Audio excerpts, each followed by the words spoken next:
What is up with it? Veto Knight here, and today we're going to be talking about the dealer, Kaido, and the roles in his crew. I just want to say, if you enjoyed this video, please subscribe. It would help a lot. So yeah, let's get started. So first off, I kind of want to go over the numbers. Not the numbers, but the numbers of Kaido's crew. How many characters are in Kaido's crew? So Kaido's crew is consisting of 20,000 plus members in his crew. Just about that. 20,000 strong. With that first section going into that 20,000 strong, I kind of want to go over the majority of what the crew is made up of. So we got the army, we got the waiters. The waiters are characters next in line for a smile fruit. They're fodder, the trash. They're basically those foot soldier marines that you'll see. They're those guys. And next we got the pleasurers. So the pleasurers consume the smile fruit. They got the unfortunate 90% chance of getting the side effects of not being able to swim, and the only way they can express their emotions are by laughter, which is very unfortunate. I really am thinking that that's like such an unfortunate side effect and so sad. So with the pleasurers, from what we've seen so far, their role is to being those watchdogs, I would say. You see them most of the time, like when in the beginning of the arc, when Luffy landed on the beach, we saw them contact a headliner that we figure out the next chapter, or at the end of that chapter, that Luffy washed up on shore. So they're kind of patrolling throughout Wano, making sure everything's in check. No one's talking about those Kozuki clan members, because we've seen them capture Tama because of that. So they're kind of like those, I would say, watchdogs, basically. They're just patrolling throughout Wano. So with the waiters and the pleasurers, they make up the majority of the 20,000 crew members. I would say that there's probably way more waiters, and then next up, pleasurers make up a lot, just because with the sheer statistics, 90% of smile users are pleasurers. So if you have 500 gifters, there's going to be a way more pleasurers. It's going to be insane. So next up, while we're on that topic, the gifters are soldiers who consume the smile fruit and were able to get the artificial devil fruit power.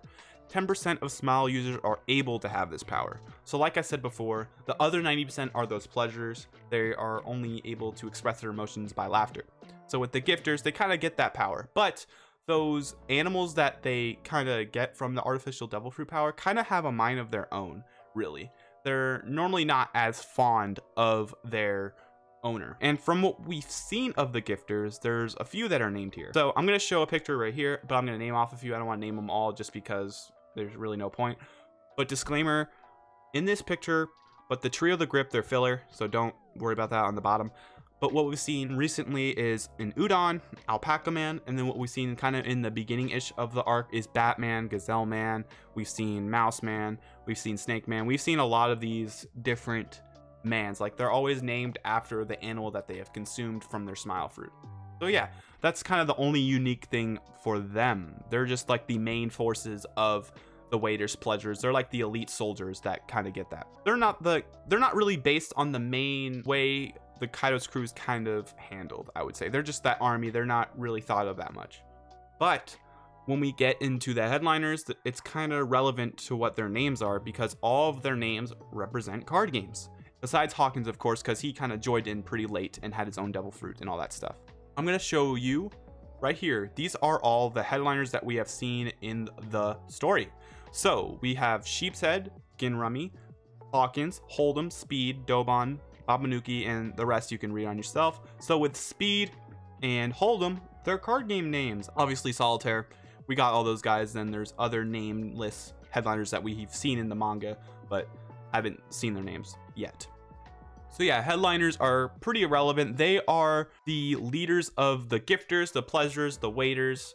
I would say they kind of lead the other guys into battle. Obviously, they're not the supreme leaders of that, but they kind of are mostly reliant on those guys. So the headliners are also leaders of towns and cities that have upper class citizens throughout Wano. So from what we've seen of Hold'em guarding that town he was in, he kind of just watches over that town. Anything that goes wrong, he's the one that handles it along with his gifters. So yeah, that's what the headliners are. There's really nothing special about them. I would say Hawkins is the only one that's like the outlier there. By far the strongest one. Could be among the Flying Six if you really want to, but it seems like the Flying Six consist of something unique. I'm going to be going over briefly the Flying Six because I reference them as the cleaners. And if you watched my last video, you know what the cleaners are. I kind of want to go over what the Flying Six names mean. So they're also named after card games, but these are probably ones that you might have heard before, especially if you're more of knowing of Japan culture, because a lot of them are based on Japan. I know Sasaki, it's not its own card game alone, it's like part of a card game name, but I don't know the specific card game it is. I haven't played it. I know Who's Who's one, I heard of that. X-Drake's obviously an outlier because he's a supernova. He kind of joined Kaido's crew. I would say we don't know if it was during Sabaody or in the time skip or after the time skip. His name's obviously not representing it. The only thing that you could kind of say it represents is the Diaz Drake, obviously standing for the number 10. So yeah, that's basically all he has represent, like, cards in general. Page 1 represents a card game name. So is Black Maria and Ulti. So those are like the elite of the elite headliners. These guys are the top dogs by far, infinitely stronger than them. I would say from what we've seen so far with Page 1 and Drake, they have ancient zones. If I had to guess with the pattern here, all of them have ancient zones. So that's what makes them like unique among the other headliners and makes them so much stronger. So yeah, so further ado, I'm going to go into what their purpose is. It seems like their purpose is kind of grouped in. Unlike the Pleasurers, what I would say that the Pleasurers kind of have their own unique role, but with the Flying Six, they kind of share a role. From what we've seen, Page 1 and X-Drake were sent by Queen and Kyoshiro to go to wherever Sanji was, that Soba cook, and kind of just kill him because he defeated the underlings of Kyoshiro, and they don't want any of that. If someone can kind of defeat those guys, no problem, then there has to be a pretty big problem in that city, town, whatever, wherever they were located. So yeah, in there, they kind of just handled those guys. They're kind of like those guys you send out for major problems where the other waiters or the gifters and the headliners kind of can't handle it on their own just because they're presumably a huge threat to the crew. So they kind of have to send someone a lot stronger to kind of handle it. So that's how I would take it. Normally, when Oda is kind of introducing these characters, these guys are most likely going to be the first major adversaries that the Alliance are going to have to face to get through, to get deeper into the mansion that Kaido is located at, where the whole party is, the Fire Festival. So I would say, yeah, these guys are probably going to be going down before they take out the big guys like the Commanders, Kaido's crew, Big Mom's crew, and all that stuff. They're going to be like the bodyguards, I would say, of the party. To me, at least. That's how I see it.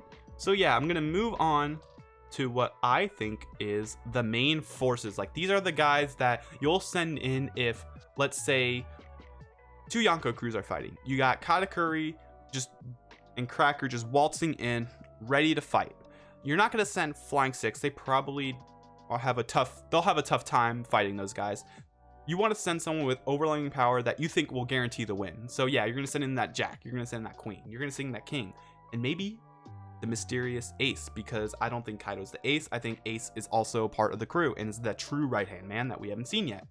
So yeah, these guys are the main forces, and they all have their unique role in the crew, which is interesting, just besides being those top fighters. So besides their strength, I kind of want to talk about what their role is. And before I do that, I'm going to be talking about what their names kind of mean. I think it's pretty clear, but it's obvious, but I kind of want to explain it because this is more of an explain video than more of a theory video, obviously. So they all represent suited playing cards. In a deck, we got the Jack, you got the Queen, you got the King, you got the Ace. Jack's role is pretty unique, I would say. We've seen the most out of him throughout the story. I think the first time we heard of him is when he invaded Zou and kind of crucified Inu and Neku, unleashing the poison gas throughout Zou, and they were all obviously poisoned. Chopper had to heal them, so he did all that, and he was able to fight Inu and Neku for days. Inu and Neku took turns, but Jack was still staying strong for days, and they were fighting him. He was sent to find Raizo for Kaido because Kaido wanted to ask the Scabbards questions about Laugh Tale. I would assume so. And with Queen, so Queen's role is, I don't think it's like blatant, but it's very obvious, I would say. Like, you can assume a lot of what he does, maybe not everything, but you can assume a lot. So from what we've seen, this is a fact in the story, he uses virus as weapons.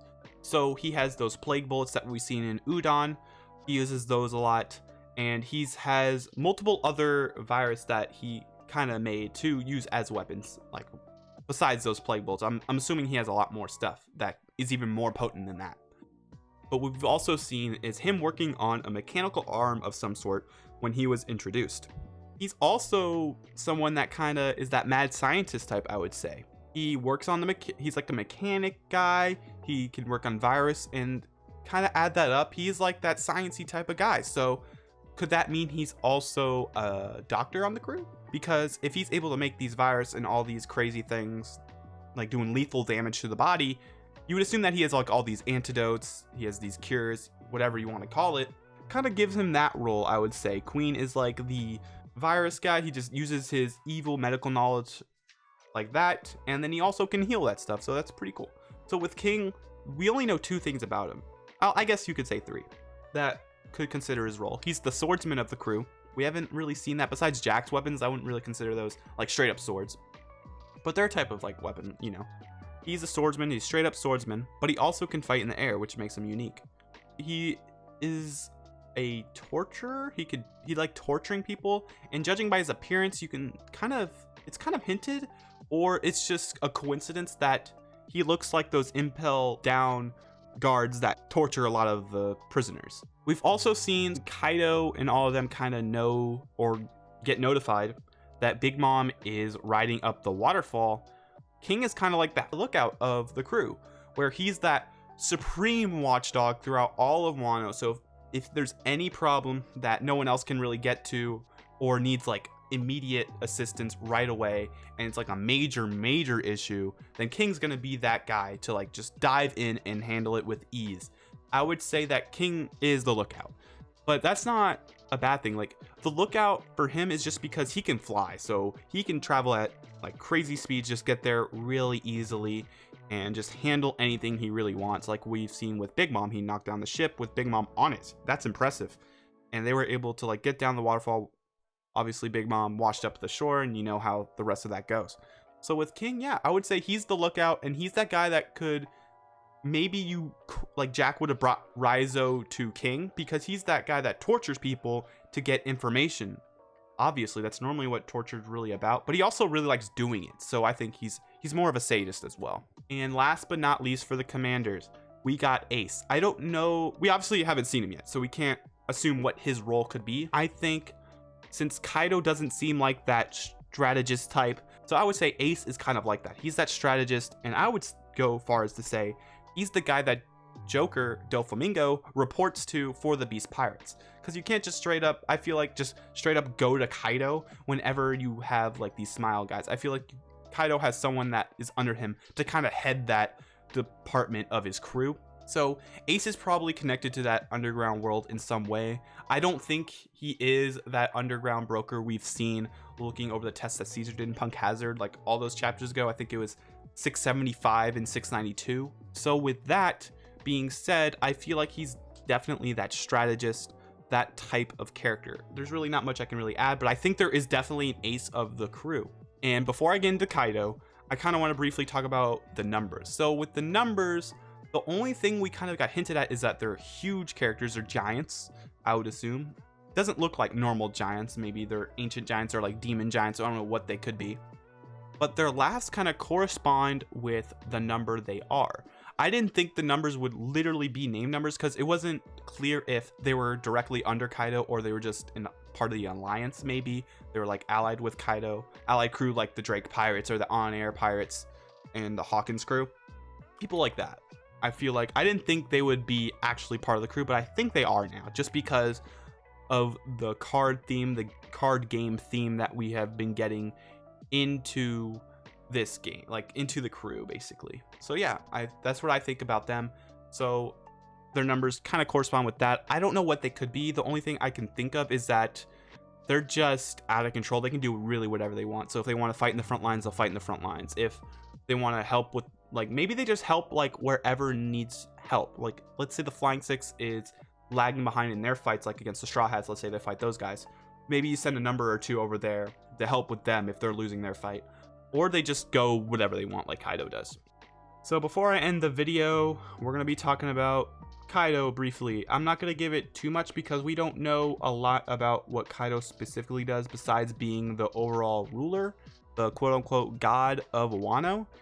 So whether you agree that Kaido's a dragon or not, maybe he's an ancient giant that ate the dragon fruit, mythical fruit, whatever he is a monster, and people believe he's a dragon in Wano.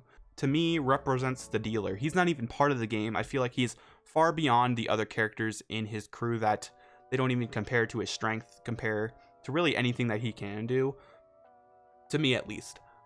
That's how I feel. So he's the one that kind of just sends all these guys off. He has the final say because he is by far the strongest. He is the world's strongest creature.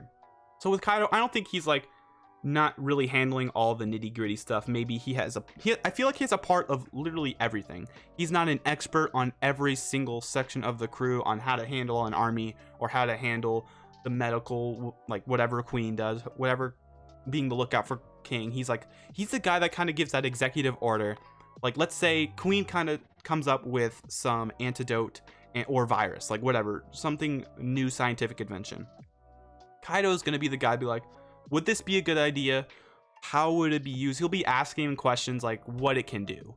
And then if he likes it, he'll approve it. If not, then he won't. Even if it would benefit the crew, if it doesn't benefit his ideals of having a giant fantastic war, and maybe that's why he wants a fitting death, is because he wants to die in the best way possible, kind of like how Oden did. That's what I kind of see him as. Like, Kaido, he's not dumb. He's not just a brute. I feel like he's that guy that kind of plays in a little bit of everything. He definitely trusts his crew, I would say. He always wants strong guys. Kaido is that guy where he doesn't, if he fights someone and defeats them, but he thinks they're pretty strong, like he did with Luffy and Kid. He wants to break their spirits so they have no choice but to fight for his crew because they know they don't have a chance.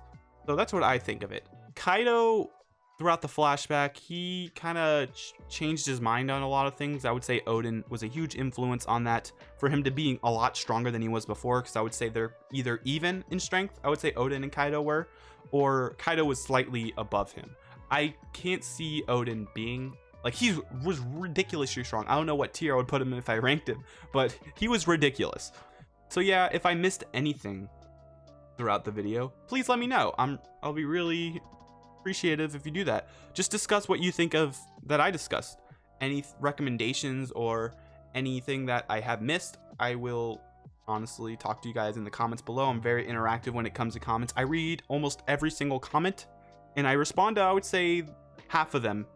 And yeah, so I hope you guys enjoyed this video. Please subscribe. I would really appreciate it if you made it this far. Hit that like button to show your appreciation. It makes it so that my views, not like my physical views on the video, but like my views on One Piece and in general for any anime, if I ever talk about anything else, to be spread throughout YouTube even more. And I really like that, just because then I can discuss it more with other people, and that's kind of my goal with this channel. So I hope you guys enjoyed, and I'll see you guys next time.